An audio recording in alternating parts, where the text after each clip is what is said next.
BMW X1, motor N46, tá, 2012. O cliente relata de barulho na suspensão.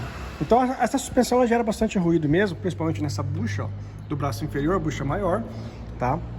A gente observa que as buchas já foram trocadas.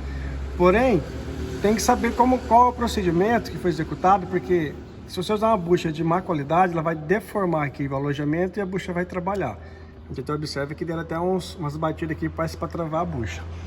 Tá? Então tem que saber qual bucha você coloca aqui. Outro fator aqui que está gerando ruído, a gente observa essa marca, que o parafuso do pivô do terminal ficou em contato. O que aconteceu aqui? Montaram os braços da suspensão invertida de lado. Tá? Então essa rebarba aqui, esse ressaltinho aqui, ó, tem que ficar desse lado, tá? Do lado de fora e não do lado de dentro. Tá? Isso é uma forma de identificar o lado da posição do braço.